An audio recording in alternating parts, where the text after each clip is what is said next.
We're taking a heavenly journey high above Viking territory.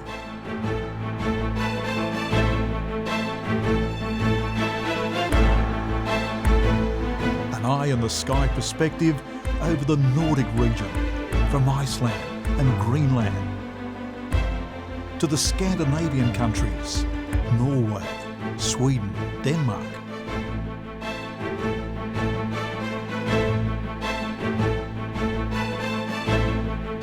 For 3 centuries since the late 8th century, the Vikings raided and traded from their homes in southern Scandinavia.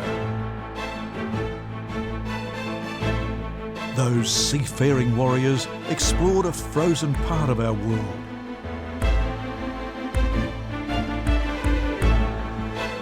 A land dominated by enormous glaciers. In Iceland, they encountered a land of volatile geographic wonders. From erupting volcanoes to geysers and hot springs, to the world's largest island, Greenland. They sail with pods of humpback whales to a land of deep fjords and an ice sheet up to 3 kilometres thick that covered 4/5 of the country. What's evolved since the days of the Vikings are a series of countries rich in cultural diversity and idiosyncratic delights, from herds of reindeers to frozen waterfalls. Every country with its own brand of wonders. There's Denmark with its grand castles, to Sweden with its snowy adventures, and Norway, a land of deep coastal fjords and peaceful lakes.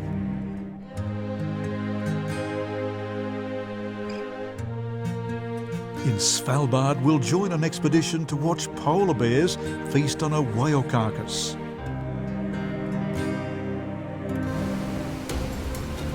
In the Faroe Islands, we'll experience dramatic waterfalls as they cascade 30 metres into the sea. In Greenland, we'll track fishing boats as they plough through endless ice sheets. And in Iceland, we'll track long-haired horses, half wild, half tame, as they frolic freely in the spring. All of this bathed in winter with the universe's most glorious lights, the Northern Lights, the Aurora Borealis.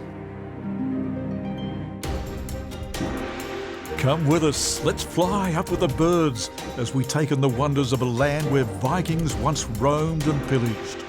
An eye-in-the-sky perspective on the truly great Nordic wonders.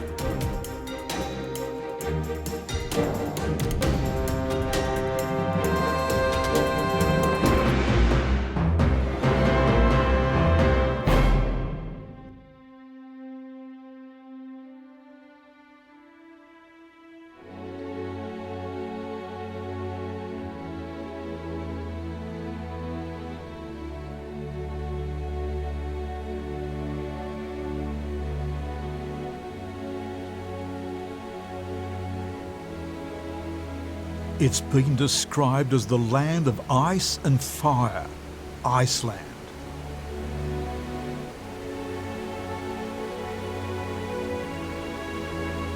A land teeming with geographic wonders, starting with its sweeping glaciers and ice-filled waterfalls.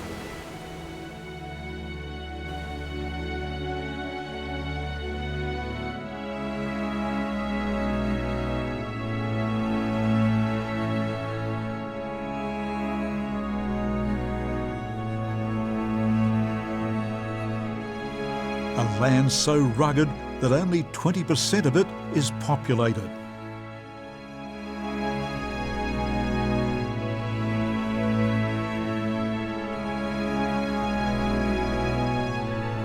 Giant ice caves formed by coastal glaciers and located on an island just south of the Arctic Circle.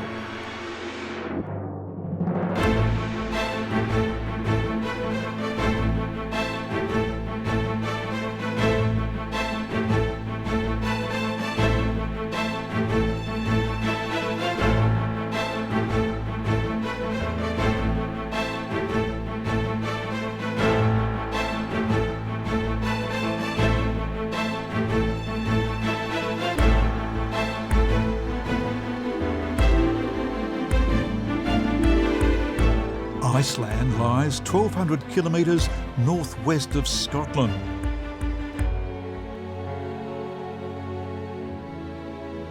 It's less than half the size of the United Kingdom.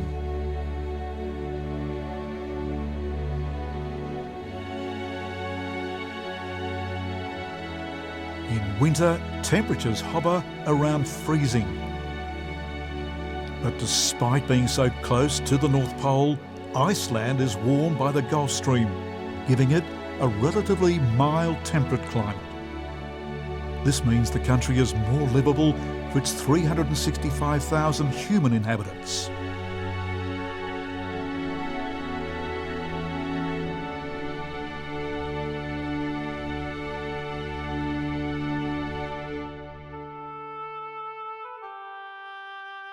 Two-thirds of its population live in or around the capital, Reykjavik. Steam from the region's hot springs is said to have inspired Reykjavik's name, which loosely translates to Smoky Bay.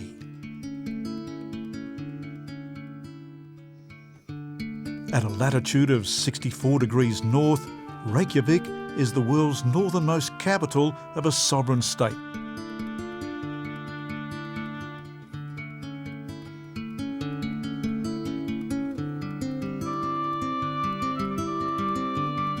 Iceland's first permanent settlement was thought to be right here, almost 1,200 years ago in 874.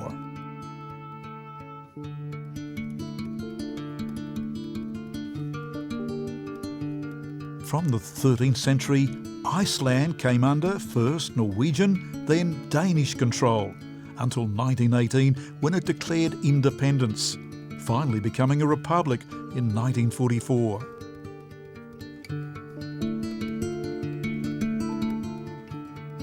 Today, Iceland is amongst the cleanest, greenest and safest places in the world.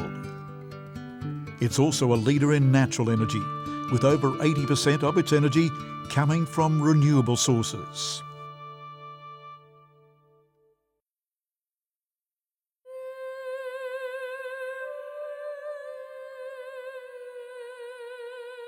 There's one natural wonder that entertains and fascinates Icelanders: the heavenly northern lights, the aurora borealis.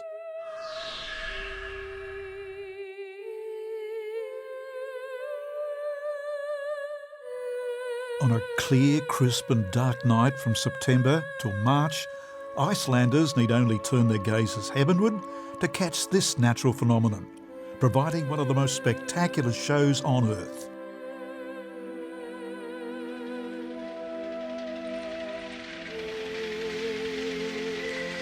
As they dance across the northern sky, they've become one of Iceland's biggest winter attractions.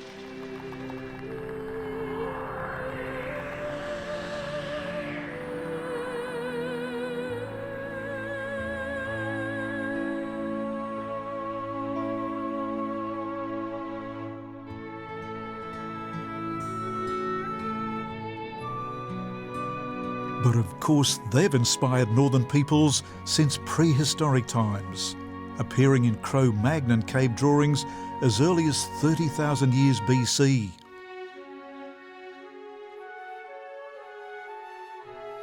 What you're looking at are gases emitted by solar activity, colliding with Earth's magnetic field.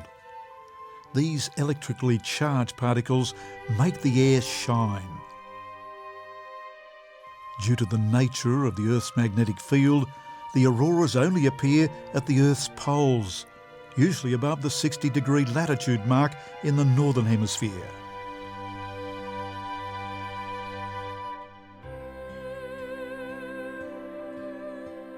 This makes Arctic Iceland, sitting at 64 degrees north, an ideal place to see the aurora and to take in the magnificence of this otherworldly phenomenon. While the northern aurora can be seen across northern Scandinavia, Russia and Canada, Iceland can top its northern neighbours for sightseeing splendour: the aurora and geysers.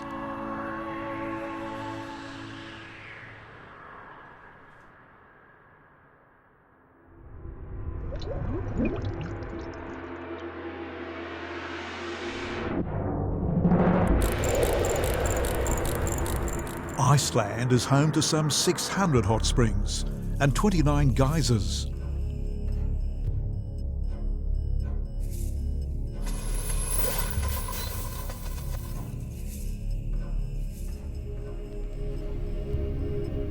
The term geyser comes from Icelandic Glaciers, the name of a spring in Iceland, and translates to one who gushes.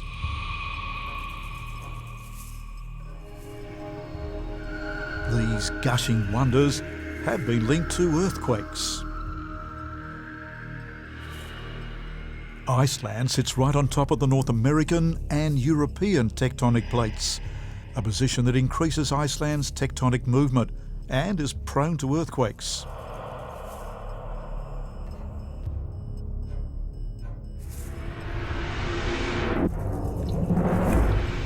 While individual geysers can remain dormant for long periods of time, earthquakes can bring them back to life.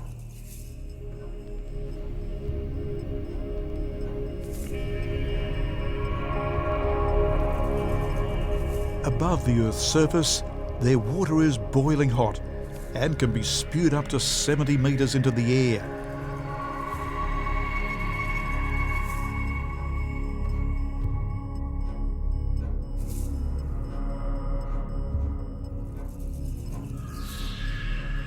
The same geothermal pressure that causes Iceland's geysers to erupt has also been harnessed for energy.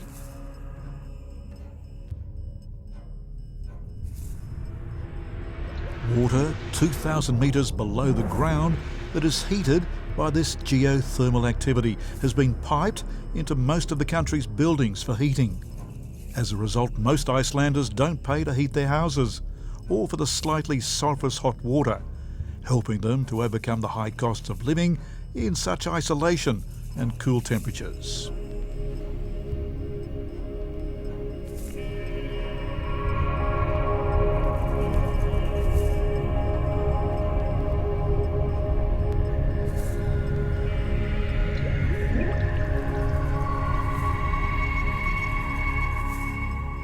Iceland's ability to tap into these renewable energy sources means it's well positioned for a low carbon future.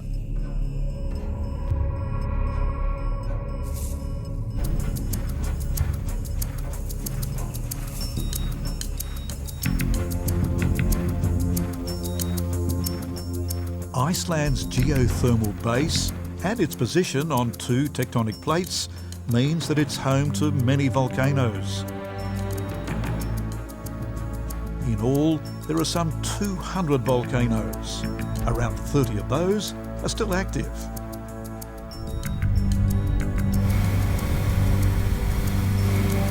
"13 have erupted since Iceland was settled 12 centuries ago, and one erupts on average every 4 years. Famously, in 2010, the eruption of one of Iceland's volcanoes halted air travel across Europe for 6 days, affecting some 10 million travellers.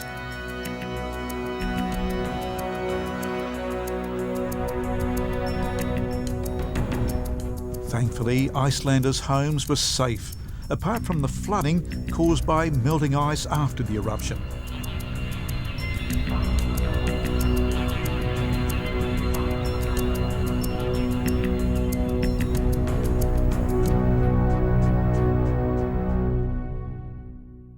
In this land of fire and ice, wildlife roams free. Take the reindeers. There are some 7,000 of them. They're not native to Iceland, having been introduced here through a royal Norwegian decree in the 18th century. 3 of the 4 big groups introduced perished, and reindeer farming failed. It was only this group in the region known as the East Fjords that survived, and hunting permits are now issued for some 1,200 animals every year.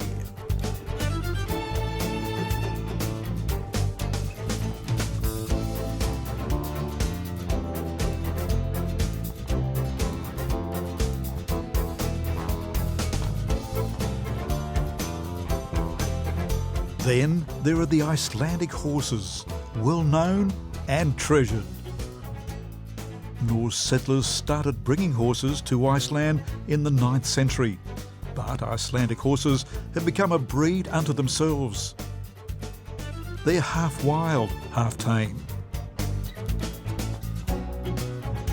Blessed with long shaggy tails and manes, Icelandic horses are a stocky but diminutive species.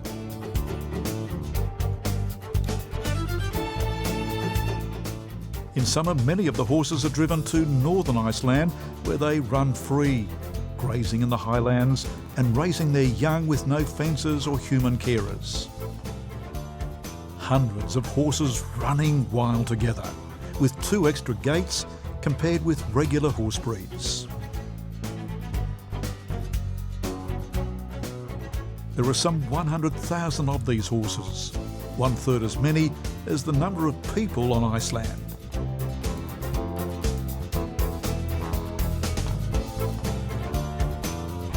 They graze until late September, when they're rounded up, mostly by farmers who can recognise them by sight.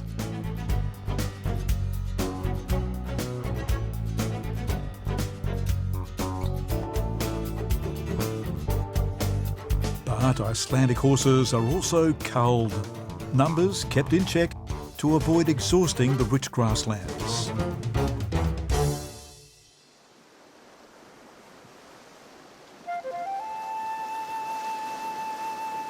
The surf that pounds Iceland's coastline is being monitored in a series of scientific studies.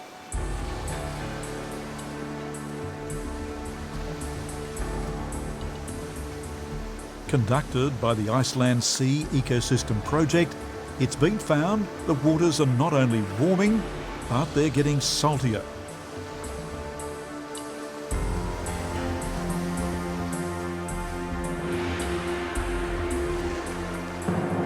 It's into these warmer, saltier waters that humpback whales migrate.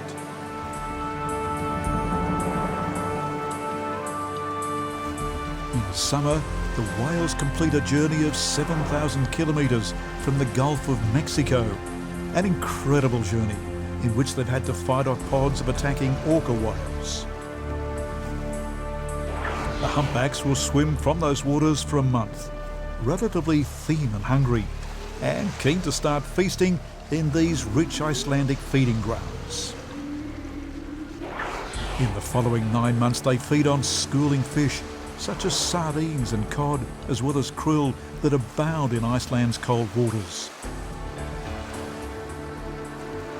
Humpback whales are particularly intelligent and have come up with sophisticated techniques to work together to catch their prey. They're also famous for their singing, which consists of a collection of moans, clicks and snorts.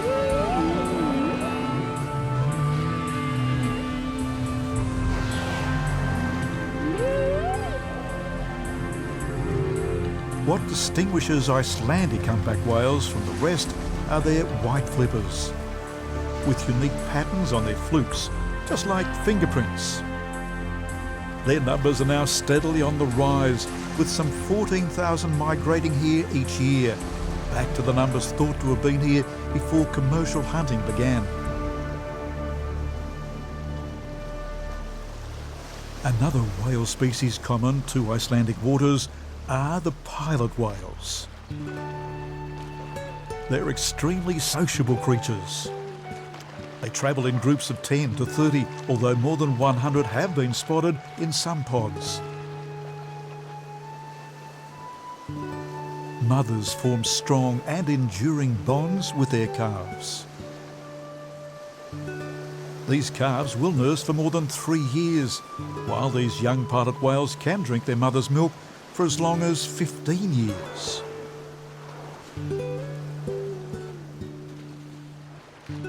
Data on pilot whale numbers around Iceland are not conclusive, but it's been estimated that there are as many as 750,000 of them living in Northern Hemisphere waters. Sadly, pilot whales are too often subject to mass strandings, with groups of 50 whales sighted beached on the Icelandic coastline. Scientists hypothesise that because of their strong social nature, one whale beaching may lead to an entire pod following.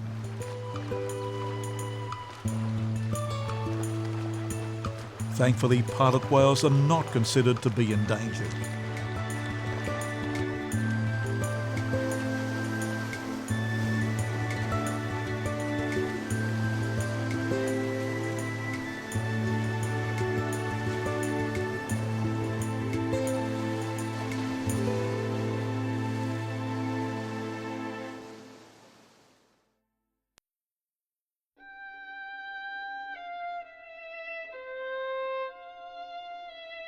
Among Iceland's biggest features are its glaciers. They cover more than 10% of Iceland.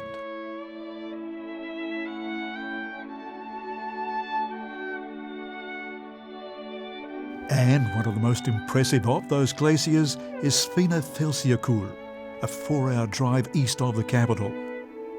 It's a colossal glacier, 8 kilometres long and around 800 metres wide. As large as it is, it's still dwarfed by the glacier it feeds from, Vatnajökull, the largest ice cap in Europe.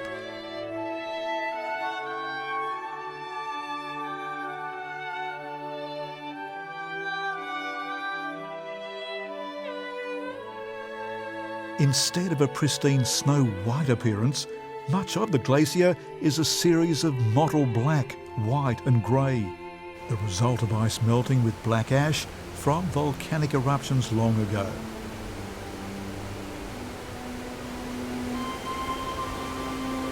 As the glacier has melted, ice streams are formed. The formations they carve out are surreal.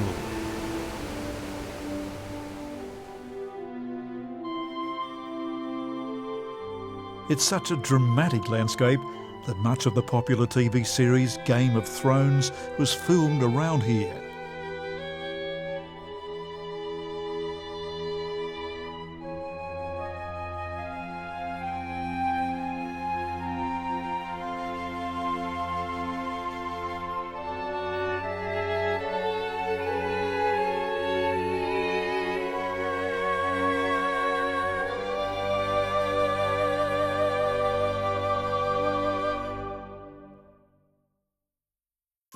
While you can't see it with the naked eye, all of these glaciers move. They slide, they glide, ever so slowly downhill to the coast. When they reach the sea, they carve slabs of ice in all kinds of shapes and sizes that break free and float out into the sea.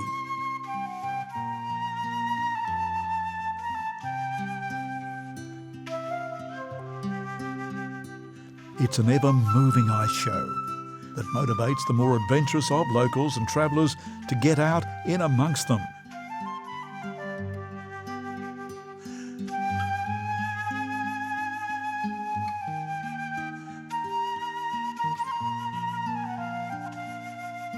Boating of any kind is the best way to take in that experience.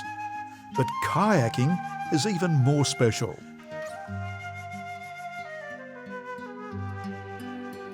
So close to the waterline, so close to the icebergs, and so close to nature at its rawest.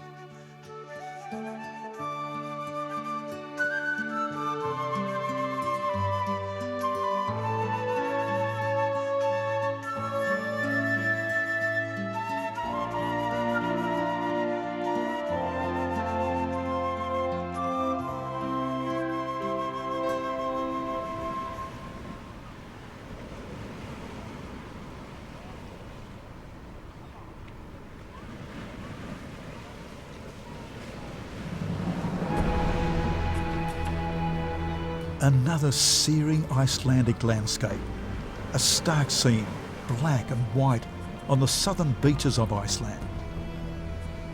Molten lava from volcanic eruptions has flowed into the sea. When the lava hits the water, an incredible transformation follows. the lava cools down so rapidly that sand, dust and smaller volcanic rocks are instantly created. Wave after wave of the white surf washes over the black sands while snowy white mountains stand behind.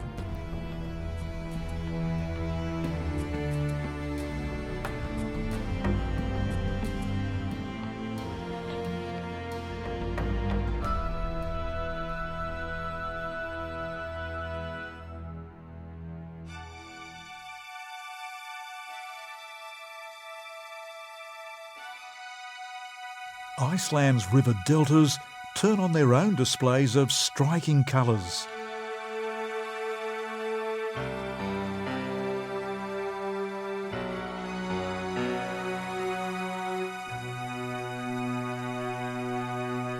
These rivers are relatively short. They originate in the beautiful ice-covered highlands.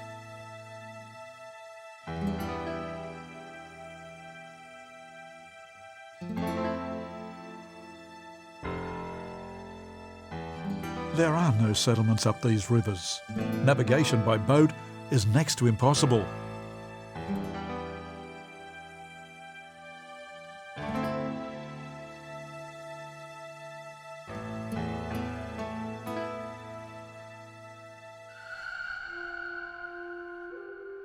As the glaciers melt, formidable formations are created. This is a blue ice cave, an enormous cavern that's opened up in a slowly melting glacier.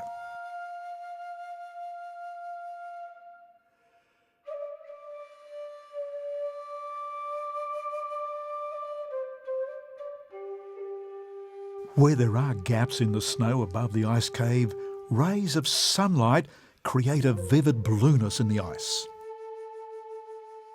When more and more snow falls, the ice below compacts and compresses. It makes the ice crystals larger. With the right light, the ice takes on all shades of blue, from the deepest navy to turquoise and aqua. Such awe-inspiring beauty.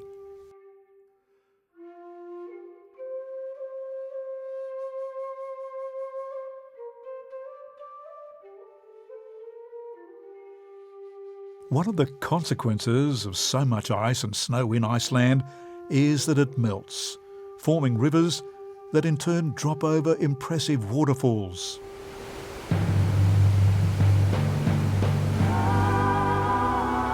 One of the most impressive falls is Foss. Its waters cascading over a drop 44 metres high. It's thought to be the second most powerful waterfall in Europe, behind the Rhine Falls. Located in northeast Iceland, Foss carries water from a large area of the northeastern part of the country. Equally as impressive are the Gullfoss Falls. This is one of Iceland's most iconic and beloved waterfalls, a popular day drive from Reykjavik. The golden waters that have melted on the Langjökull Glacier in southwestern Iceland cascade 32 metres over a series of tiered falls. It's hard to believe that Gullfoss was once privately owned and was set to be rented to foreign investors.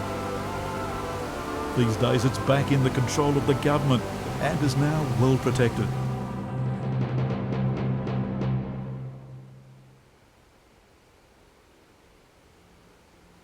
One waterfall that showcases the dramatic differences between summer and winter is Seljalandsfoss.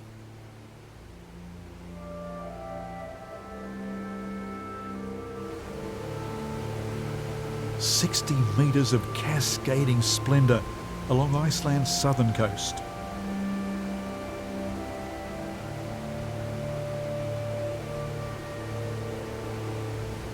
In winter, it's the standout feature in a crisp white landscape, blanketed by heavy snow. These glacial meltwaters are part of the Seljalands River, carrying the melted ice from a massive volcanic glacier. In summer, the once stark landscape is transformed.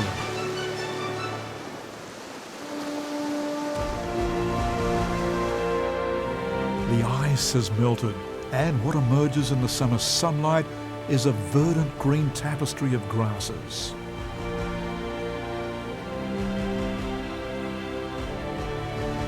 The Seljalandsfoss waterfall offers visitors a unique experience. To walk behind the falling water and take in the majesty of its flow from another perspective.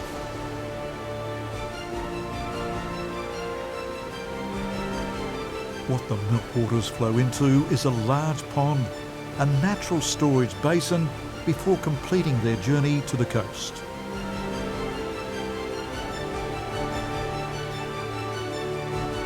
The Seljalandsfoss waterfall, nature's wonder in all seasons, and the climax of our adventure high in the sky across Iceland.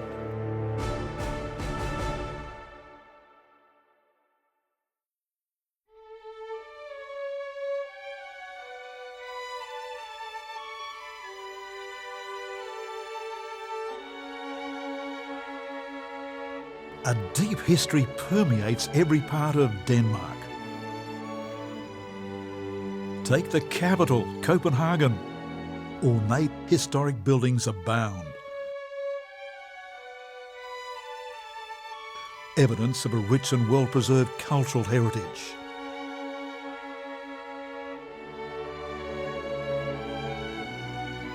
What began as a Viking fishing village in the 11th century grew to become Denmark's highly sophisticated capital.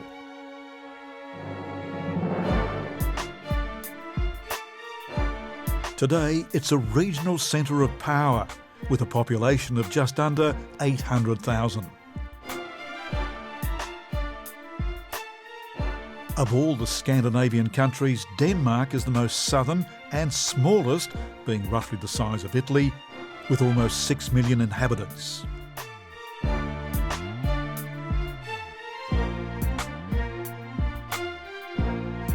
People have been migrating here from the eastern and southern parts of Europe since the end of the last ice age, around 14,000 years ago. And what emerged were the Vikings.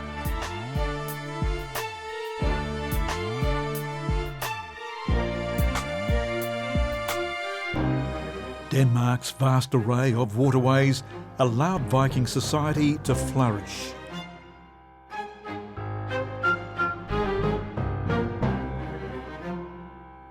Its close proximity to the sea allowed Vikings to set off on raids, which gave them a reputation as bloodthirsty invaders and pillagers who plundered their way across Europe.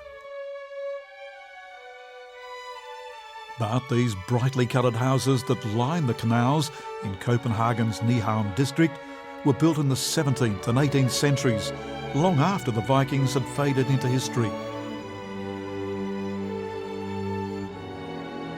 These canals remind us that the Danish Vikings parked their ships and shelved their weapons, allowing Denmark to become one of the world's most peaceful societies. Today, the Danes are amongst the happiest people on earth, living in a peaceful and prosperous society that is not only seen as one of the most socially advanced countries, but is also ranked as one of the least corrupt countries in the world.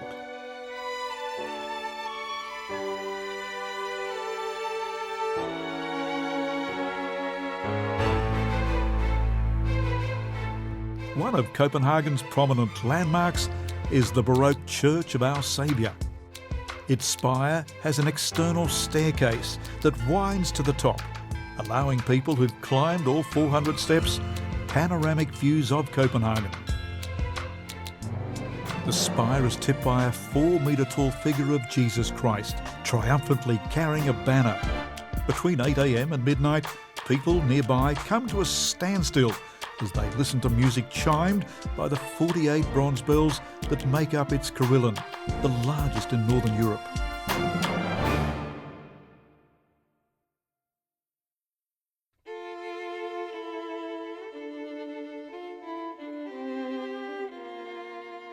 Scandinavia has a long and complex political history, with competing rulers vying to control each territory.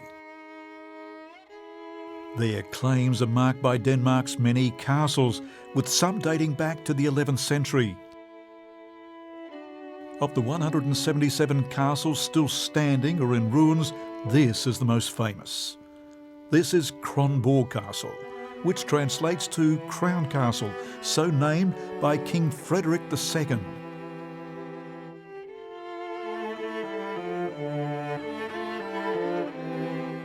It was originally built by Danish King Erik of Pomerania in the 1420s to pair with the medieval Helsingborg Castle.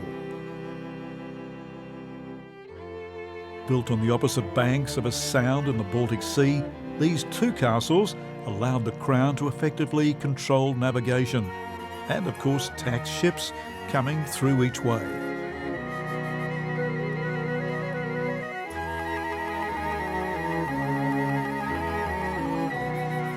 World-renowned as Elsinore, Kronborg was immortalised by William Shakespeare. It's here where he set Hamlet.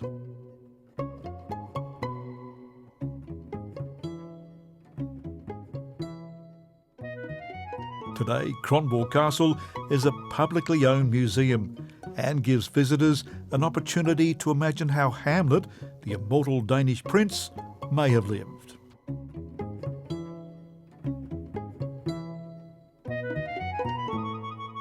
In the nearby city of Hillerød, King Frederick purchased an estate.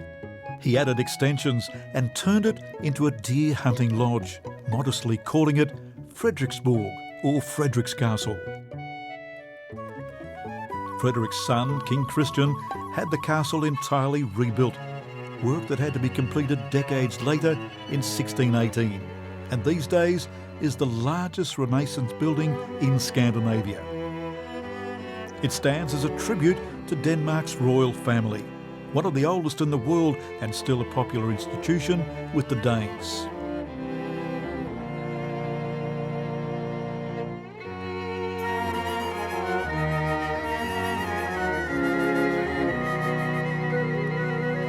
Frederiksborg Castle, a classic Danish landmark, and now a museum showcasing 500 years of Danish history.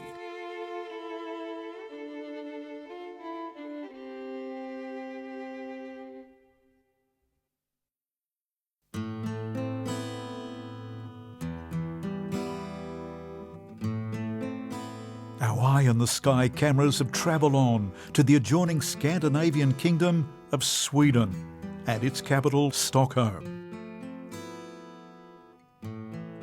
Snow falling onto the city landmarks is a reminder of how this land of 10.5 million people was still covered by a thick ice cap only 14,000 years ago. As the ice retreated, people moved in, from Stone Age Paleolithic humans to the Vikings around the 8th century, and early Christians 300 years later.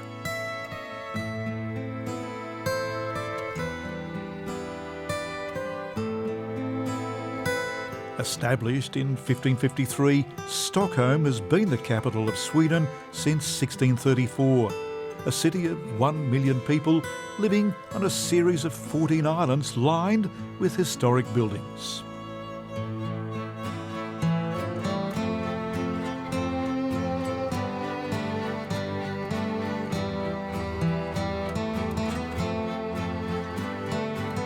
Unlike so many other European cities destroyed in the Second World War, Sweden's attempts to stay neutral throughout the war meant that its historic buildings, like the Nordic Museum, completed in 1907, were spared.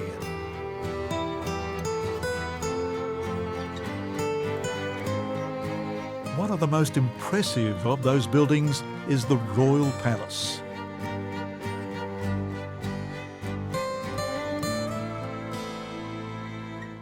The royal residence has been located on this site since the 13th century.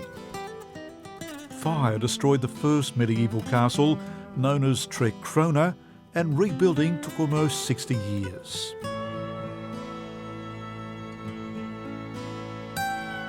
Today, Sweden remains a parliamentary constitutional monarchy, with the royal family headed by King Carl Gustaf, Sweden's longest reigning monarch, and Queen Sylvia performing ceremonial duties. This building still houses the royal court of Sweden, but is now owned by the Swedish state.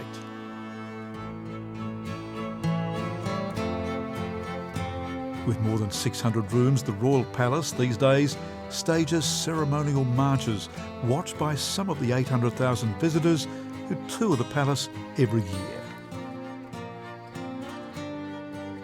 Another of Stockholm's fine buildings is the Klara Church, run these days by the Swedish Evangelical Mission. To give one an idea of Sweden's rich history, the convent and church of St Clair were founded on the site in the late 13th century. As a nunnery, it was run by women, a female branch of the Franciscans.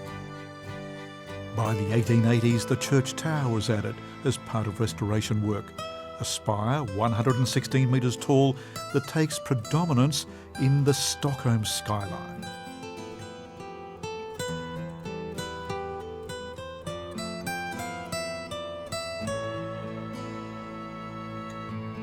This is Oscar's, a three-aisle church that holds 1,200 people. Oscar's church was named after King Oscar II, who laid the first foundation stone in 1897 to mark his 25th anniversary on the throne.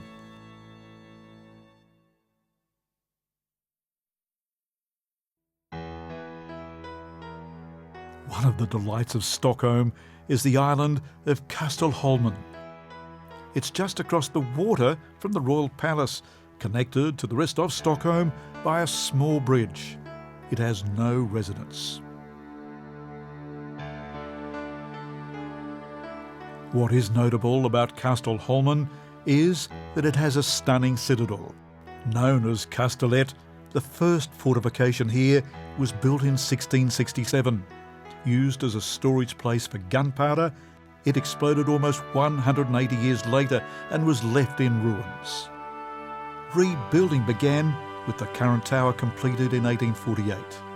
These days, a flag carrying the military ensign of Sweden is hoisted and later lowered every day, signifying that Sweden is at peace.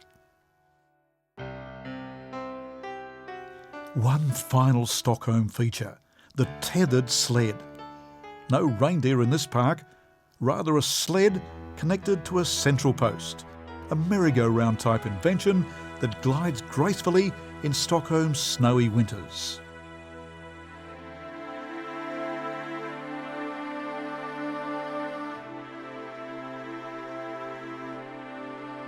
Out of Stockholm, the Swedes' love of nature is richly rewarded with vast boreal forests. There are delightful national parks like Fjords in the centre of the country, given colour by its lichens and mosses. Its high plateau is gouged by several rivers and waterfalls.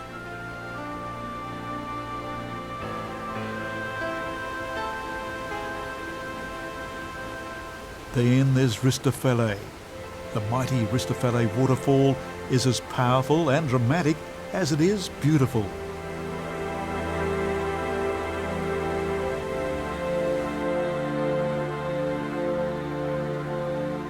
Located in the west of Sweden, the falls span some 50 metres, with a heavily timbered island splitting the river into two separate falls.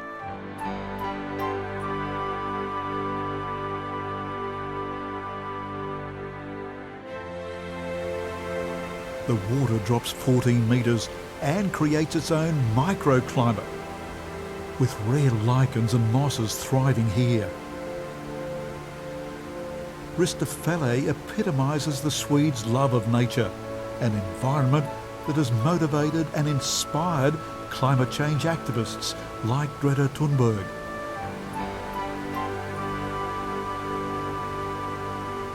Today, Sweden has emerged from the Iron Age, the rule of the Vikings and war-hungry kings, into a land of reforms, a land so progressive that it's been rated as the best place in the world to grow old.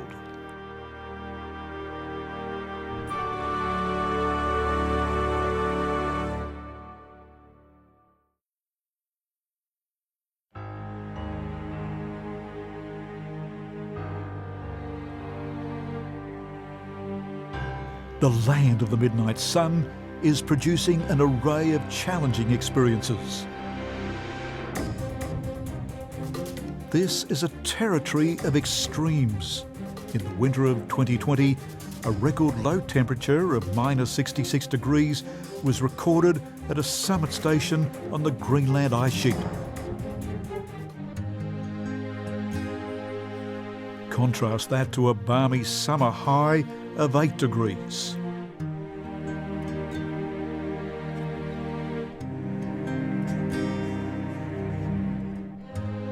Daylight is another commodity of extremes.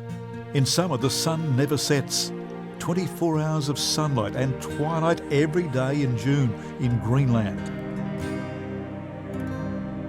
Compared with 4 hours of twilight in the depths of winter.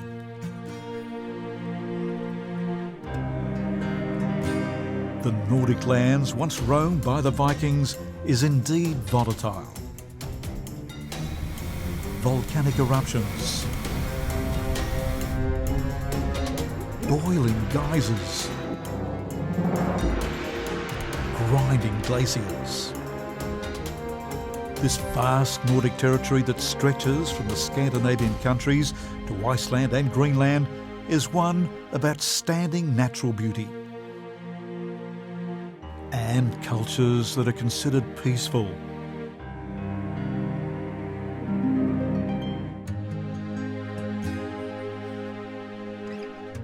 Washed over in winter by the awesome light show that is the Aurora Borealis.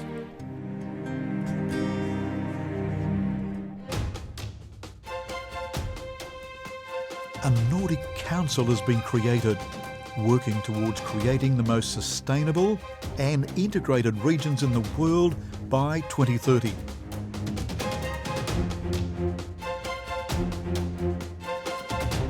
Already the Nordic countries, all social democratic, are some of the world's most progressive on a range of issues.